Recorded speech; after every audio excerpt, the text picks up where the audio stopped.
Hi guys, welcome to a rather humble April unboxing from me. So I am happy to report that we have significantly less things to unbox today than we have for the previous 2 months. My June TBR is thanking me. If you don't know, I have a series on my channel called Shelve It or Scrap It, where I have to read the same amount of books that I hauled the month before. So the last 2 unboxings have really been killer for me when it comes to the consequences of my actions and having to read the same amount of books. But today I only have 4 boxes, including 5 books to show to you guys, and I'm very, very happy about it. So this month we just have my rep packages as well as one special edition that I've ordered from Fairyloot. So the one special edition, the one that I paid for myself, is the Fairyloot edition of Kiki's Delivery Store. I got the Fairyloot edition of Howl's Moving Castle, which is one of my favorite books of all time. And as a big Ghibli fan, I also wanted to get the Kiki's Delivery Store, even though I haven't read the book, because the edition is once again stunning in a very similar style to the Howl's Moving Castle one. I then have my 2 rep packages from Fairyloot. So an overview of Fairyloot, I guess. They are a UK-based bookish subscription box, and they have 3 monthly subscriptions as well as a quarterly subscription that is about to launch, which I am very happy to let you guys know as well that I'm also going to be a rep for the Epic Fantasy quarterly box. I was going to subscribe anyway, to be fair, because Epic Fantasy is my jam, but they will also be a regular part of my unboxings going forward as well. So the monthly Fairyloot subscriptions, you have the young adult box, which is a hardback in a brand new exclusive edition, a young adult fantasy with a selection of bookish goodies. And then we have the combo box, which includes their other 2 monthly subscriptions, which is a romantasy subscription and an adult fantasy subscription. Once again, both in exclusive hardbacks. Trying to think if there's one of these that I'm particularly excited about this month, but I think it's the May adult fantasy that I'm desperate to get my hands on. So we'll have to wait until next month for that one. But then we also have the May Illumicrate box. Illumicrate are once again a UK-based bookish subscription box. They tend to skew more towards the new adult, although they do have a mix of young adult, new adult, and adult. Once again, a brand new hardback in an exclusive edition with a selection of bookish goodies. And of course, before we get into it, a big thank you to Illumicrate and Fairyloot for sending me the majority of these boxes free of charge to open for you guys. So I guess we'll start off with the Fairyloot combo box while it's here, while it's on top. I do spoil myself now for all of the books that come in my subscription boxes because I'm very nosy, but I don't think I remember what the April books are. I do remember what the April Illumicrate is though, and it's one that I have been anticipating since I found out it was going to be an Illumicrate book. So the first thing that we have, which subscription is this? It is the Romantasy. Oh no, this one is the adult box. I've heard interesting things about this book, I think, but I don't know very much about it. And the book is This Monster of Mine by Shalini Abesikara. Oh, I really like this cover. I'm just going to refresh myself on what the regular one looks like, but I'm pretty sure it's different. Yes, this is a completely exclusive Fairyloot edition, so I will overlay the original over the top so that you guys can see the difference. I really like these scales and the dagger on here, as well as the dark green color scheme and the gold. We have a stenciled edge on here. It's a simple one, but it is in keeping with the book. I like it. The back says Wisdom and Wrath. We have custom end pages in here. I've spoken before about how I don't think the end pages need foiling. I do think that this is an instance of where they don't. I think it's just a little bit too much, and they are different on both sides. The vibe that I'm getting from the aesthetic of the end pages is an Alina Darkling kind of story, which, I mean, if that's true, I'm not necessarily mad about it. I feel like the art style is very consistent with that vibe, and I really love a printed hardcover. This one does have foiling on as well, but it's quite subtle, so I don't mind that. And then under the dust jacket, we have the original UK cover, but in a different colorway. Once again, this dark green, and I actually really like the, I think, is it lightning that makes it look like marble? So in terms of the synopsis on this one. The Fairyloot edition actually doesn't really have one. It just says she knows the taste of death, he'll stoke her hunger for it, which, I mean, I support it. But the full synopsis is on the alternate dust jacket. Sarai doesn't know why someone tries to kill her, but she does know that her case was closed without justice. 4 years later, she returns to the scene of the crime with a new face and a new job as a petitor, a prosecutor who can magically detect lies. She is assigned to work with the ice-cold and perennially sadistic Tetrarch Kadra, the most vicious of the 4 judges who rule the land, and the prime suspect in a string of deaths identical to Sarai's attempted murder. Certain of his guilt and hell-bent on justice, Sarai begins a double life, solving cases with Kadra by day and plotting his ruin by night. But Kadra is charming, and there is something alluring about the wrath he inflicts on the city's corruption. So when the evidence she uncovers embroils her in a deadly political battle, Sarai must also fight against her attraction to Kadra, because despite his growing hold on her heart, his voice matches the only memory she has of her assailant. A dazzling ancient Rome inspired fantasy, which we know I stand. This monster of mine is a bloodbath of manipulation, deception, and forbidden love. So a lot of things to enjoy about this. I like the fact that she's like low-key hunting him while also working with him. I don't love a murder mystery, which I feel like it has that element of like a mystery detective vibe, but I have liked it in books like House of Earth and Blood before, so maybe I'll enjoy it in this one. And we all know I love an ancient Rome inspired story, so that is definitely a win for this book in my opinion. Next up we have the Romantasy. It's a thick one. I do think I know what this is. I feel like I have the original cover in mind. The theme on this one is Tempest's Embrace, and I was right about this. I didn't realize it was such a thick book. I think I like the edition though. This one is Windweaver by Julie Johnson. This is a completely custom Fairyloot cover, so I'll overlay the original over the top, and I don't dislike the original cover. I do feel like there's nothing special about it. It's very nice, but I've seen thousands of books like it. I mean, the Starlight Air, which was also a Fairyloot Romantasy book, had a very similar, I feel, original cover. But this, I really like the custom cover. I also like the edges, nothing overly elaborate, but I think very well done in terms of the whole design of the book. I like the art style on the end papers. These are also foiled, but I don't find it as obtrusive as I do in this monster of mine. Colour me intrigued. And then under the dust jacket, we have a printed hardcover. Once again, is my favourite kind. I don't know if the artist is the same, but the design of this reminds me of the Kate Dramis book they had in the adult subscription either last year or the year before. And then under the dust jacket, we have the original cover in a different colourway. I do think though that this is an instance of the cover looking better in person, or maybe it's just this more muted colorway that I enjoy than the photo I'd seen online of the cover of this book. Once again, I do not know anything about the plot of this one. Based on the aesthetics, I am intrigued. It says, a prophecy reignited, a storm unleashed, a love that could shatter everything. In Wharton and Withen, a fear of magic plagues every corner of the kingdom, and halflings like Rhea Fleetwood are hunted and killed. When Rhea, or maybe Raya, is sentenced to death, her execution is interrupted by an unexpected savior, the formidable Commander Scythe. Feared by both his own men and his enemies as a merciless fighter on the battlefield, Scythe is far more terrifying than the Hangman's Noose. In the clutches of this new enemy, Raya finds herself fighting for her life, forced to travel to the Northlands with her fearsome captor. But she is no ordinary halfling. The strange birthmark on her chest and the wind she instinctively calls forth means she is a remnant, one of the 4 souls fated to restore the balance of magic or die trying. But mastering the power she holds is only the beginning. A forbidden desire for the commander starts to burn fiercely while this tempest within her is waiting to be released, and Raya must choose her heart or the kingdom. So honestly, I feel like the synopsis is giving me nothing.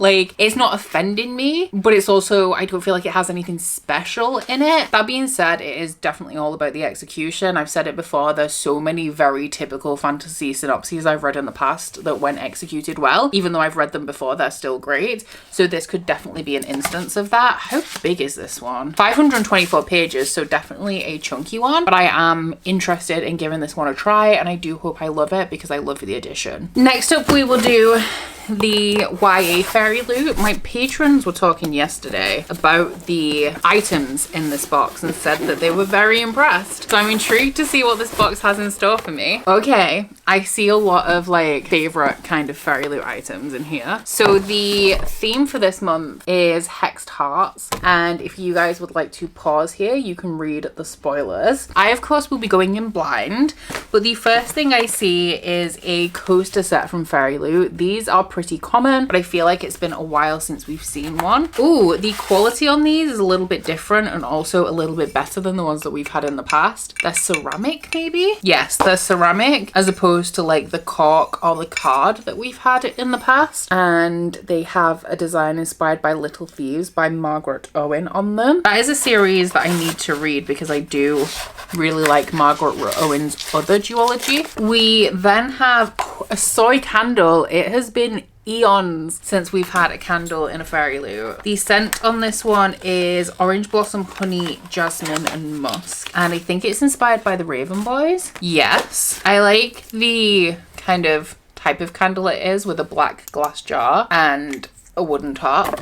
It's a very strong smell, not in a bad way, it's quite fragrant. Always a fan of a candle. It's quite a fresh one, which I appreciate. We also have a set of the Fairyloot foiled bookmarks. These ones are inspired by the Crimson Moth, which is a Fairyloot book from early last year and also one of my favorite books of the year. So we have our main character. We have, is that her friend? Yeah, that's her friend. Then we have her other friend who is Gideon. This is Gideon's brother. Look at them. Look at them. I still haven't read the sequel because the Fairyloot edition, I have just ordered it, but it is shipping in February next year, which is unfortunate, but I will try and get, like, when the hold times go down, I'll try and get it off Libby so I can at least read it. I'll wait for it to go on a 99p deal, but I like bookmarks. Do I need any? No, I've got hundreds, but do I love them? Yes. Okay, I feel like I see what all the hubbub is about with this box now because we have a reading journal. I love them. I do. I don't use them because I have commitment issues with stationery, and I wish that I did because I love them. And I feel like the more work gets put into them, the better they are. But I just can't commit, guys.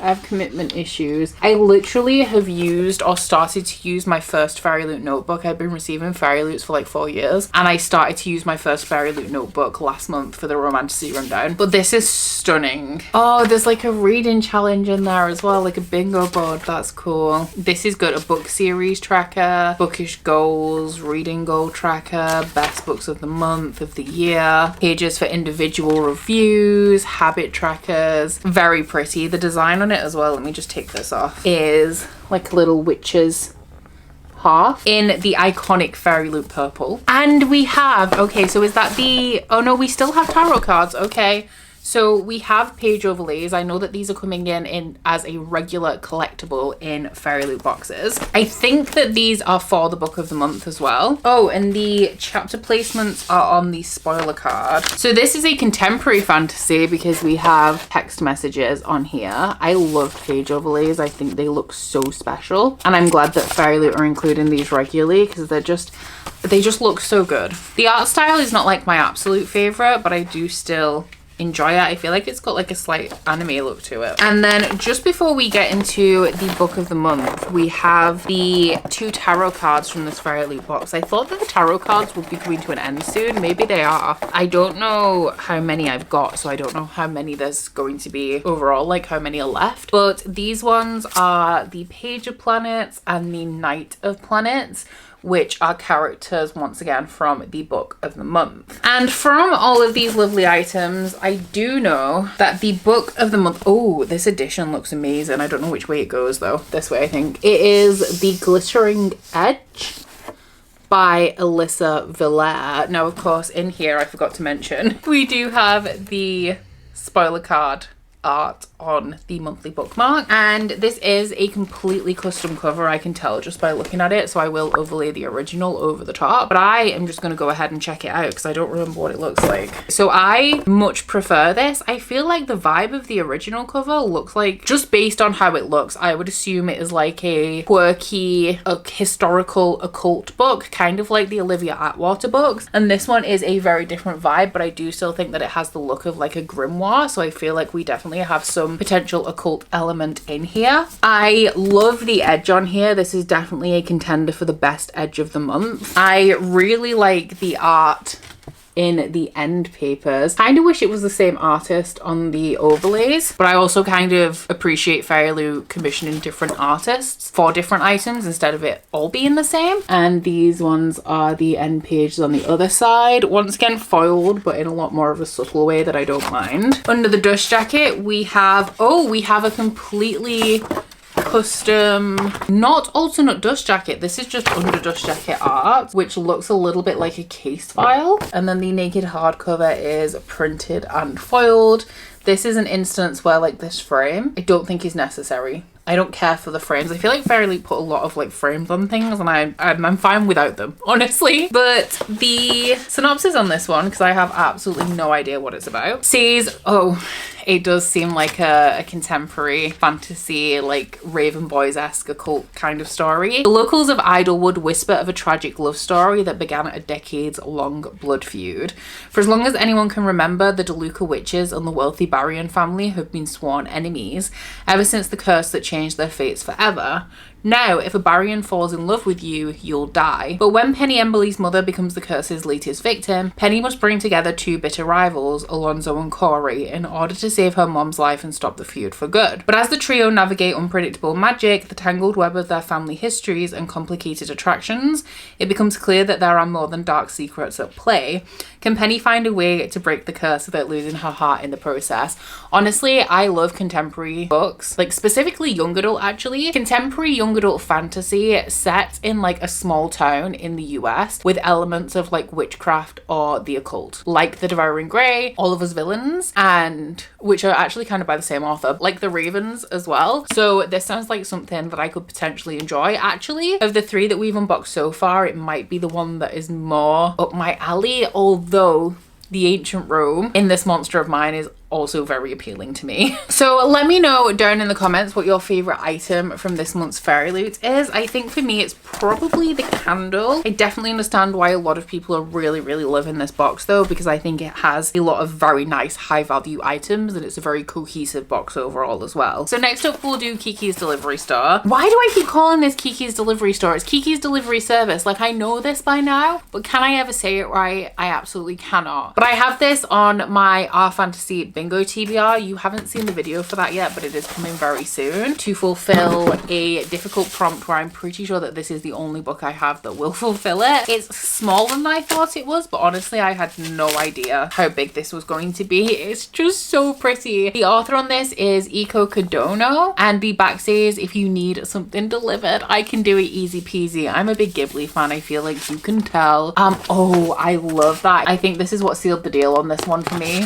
It was the naked printed hardcover because it is stunning and I love a printed hardcover. The foiling on this as well is once again very subtle and I love it. And I love that the edge is like just a continuation of the cover design, like very much in keeping with it. So, I mean, we all know what Kiki's Delivery Service is about, right? But I'll read the official synopsis because I have no idea. I assume that it does differ from the movie, but I don't know how. So the synopsis says, witch in training Kiki is always up for a challenge. So when her 13th birthday arrives, she's eager to follow the witch tradition of leaving home alone and finding a new place to live that's in need of magic. Kiki lands in the seaside town of Koriko and expects that her special witch's power will easily bring happiness to the townspeople, but gaining the trust of the locals is trickier than she expected. Luckily, with her faithful and funny cat Gigi by her side, Kiki soon discovers that friendship and magic can be found in even the most ordinary of places. Kiki's Delivery Service is a Japanese classic beautifully translated by Emily Balistrieri and brought to life with exquisite interior illustrations by Joe Todd Stanton. I didn't know it had illustrations inside. It's so cute. Oh, I love it. I'm so excited to read this. So the prompt I have it in for Our Fantasy Bingo is a book published in the 80s and the original publication date on this was 1985. I'm pretty sure it is the only book I own that is a fantastical book that is published in the 80s. So definitely aiming to get to this soon or within a year, which I guess is actually kind of soon for me. So we just have one more box, guys. I feel like we're breezing through this. It's not often we have an unboxing this small and I am cherishing it. The Illumicrate is the proper probably my most anticipated book of this month for my unboxings, because it's not that I wasn't anticipating it before it was in the Illumicrate, but when I found out what the Illumicrates were going to be from the emoji spoilers, it is the one that I've been the most excited about. So the theme for April 2025 is Rival Realms. I will be going in blind as always, and we also have a very purple theme for the Illumicrate box. So the first thing we have is a tote bag, which I used to complain about tote bags because I was like, I like them, they're useful, but I have hundreds of them. Now honestly, hundreds isn't enough, I need hundreds more. But this one says, what does this say? The Dragon's Dawn, and it looks like it's a ship. And I thought, so this is inspired by Voyage of the Damned, which is a book that I recently DNF'd, which is fine because I didn't think I was gonna like it anyway. Something I do appreciate about this tote bag is that it does have a zip. Does it work though? That's the question. It doesn't want to. There we go. I'm just gonna hang that there. The next item we have are the Cosmic Fray Sun stickers, inspired by Faybound by Sarah El-Arifi. Now that is a book that I have read and enjoyed. I do really like Sarah El-Arifi. Are these window stickers? Oh, sun stickers. Okay, so I thought sun stickers meant like they were inspired by the sun, which I mean they do have suns on them, but they're actually like fake stained glass like window stickers, so when the sun comes through them they'll sparkle, almost like when the sun comes through crystal and it like paints rainbows. It's like a similar effect. So probably straight up this is going to be my favorite item of this box. We have a jigsaw puzzle. Something that I do really like about Illumicrate actually is that when they include puzzles, they're full-sized puzzles, because back in the day they used to be like a 50-piece jigsaw and I'm like, I can do this in 10 seconds. But this one is a 750-piece puzzle, and the picture is Valaris, which is of course the city from A Court of Mist and Fury. I will say though, this is going to be hard. This is not going to be an easy puzzle because everything is the same color and most of it is sky. So I feel like it's going to be a struggle, but I do appreciate the fact that Illumicrate do full-size puzzles. The next item, which I think could be the last one, is a postcard set. I guess I'm just going to tear this envelope right open. This is inspired by The Trial of the Sun Queen, which is a book that I have not read. They're more like prints than postcards. They feel like photo paper as opposed to card. We just have 2 in here as well. It feels like there's 3, but I swear it's 2. But I like the art, especially this one. And then the book of the month for April is, once again, this is a thick one. We all know I like myself a big book, but this one is a completely custom cover, and it is The Raven Scholar by Antonia Hodgson. I will overlay the original cover over the top. I don't love this cover. I don't love the original one either, but I think with this one in particular, I think that the color is too much of the same on it, so I feel like it kind of doesn't jump out as much. Like, it's not as eye-catching as I would like it to be. It's okay though, like it's a nice cover. The edges have birds on them. We have custom end pages. I really like the color palette of this, and they are different on each side. Ooh, the naked. Now what I will say is that Illumicrate do a pretty printed hardcover, and I'm here for it. That's probably my favorite element of this book. So the back of this one says, win the throne, destroy an empire. Either way, it begins with murder. After 24 years on the throne, it's time for Burson the Brusque, Emperor of Arun, to bring his reign to an end. In the dizzying heat of midsummer, 7 contenders will compete to replace him. Trained at rival monasteries, each contender is inspired by a sacred animal: fox, raven, tiger, ox, bear, monkey, and hound. An 8th, the dragon proxy, will be revealed once the trials have begun. 8 exceptional warriors, thinkers, strategists, the best of the best. Then one of them is murdered. It falls to the brilliant but idiosyncratic Nima Kra to investigate, but as she hunts for a killer, darker forces are gathering. If Nima succeeds, she could win the throne whether she wants it or not, but if she fails, she will sentence herself to death and set in motion a sequence of events that could doom the empire. So this one, I am really excited about it because of the trial element. I'm not so keen on the murder mystery,